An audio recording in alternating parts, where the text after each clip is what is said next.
Twitter investors are bracing for a wild ride this Wednesday as debate heats up over the future of the trend-setting service. Twitter shares are off their lows in pre-market trade, but they are still set to fall more than 11% when the opening bell sounds less than a half hour from now. Twitter reported higher than expected profits in the second quarter. Revenues soared more than 60%. That said, the company is still having big trouble getting people to use the service. The number of core users was virtually unchanged from the quarter before, and Twitter executives say making Twitter easier to navigate remains job number one. Interim CEO Jack Dorsey calls the user numbers, quote, unacceptable. As Twitter struggles to find its footing, archenemy Facebook appears to be firing on all cylinders. Facebook shares are up over 20% so far this year, and it is making big strides in turning the site into a go-to place for getting news. Facebook reports its results after the closing bell today, and it is expected to show new strength in mobile ad growth. That will be key for Facebook's profits going forward. Here with more on Twitter and Facebook, I'm joined by Chris Dessy. He's a social media expert and CEO of Silverback Social.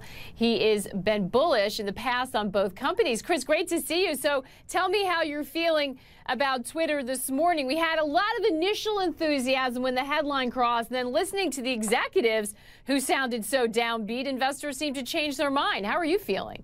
I'm still feeling bullish on the platform, and the reason is at Silverback, as an agency, we're platform agnostic, right? So we're only going to use the tools at our disposal that work the best for our clients. And today, Twitter and Facebook are still part of the holy trinity, right? You have Facebook, you have Instagram, and you have Twitter, and I still think Twitter works.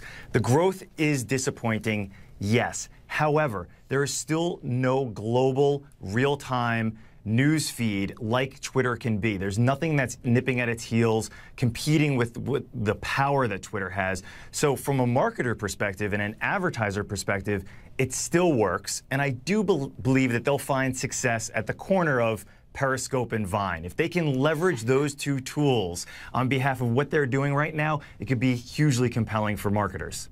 And wouldn't we have seen that show up or not yet? What makes you think those two services within Twitter are going to bear fruit?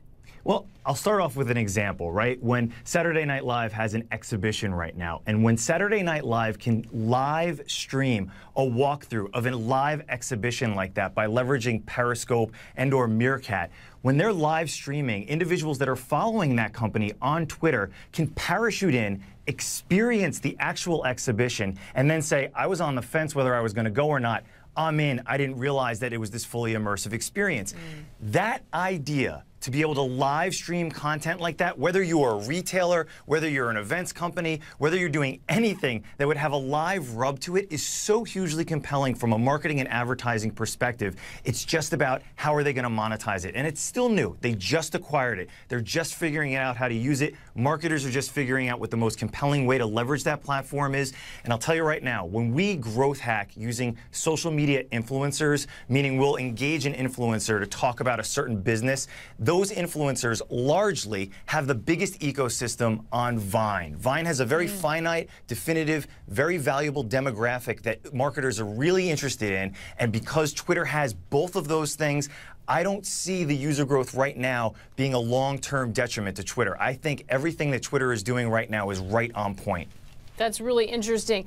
Chris, they're looking for a CEO. What type of person do you think would be a right fit there? And are they worried about, are they making too much of the overall user number, and should they just figure out how to make those active users more happy?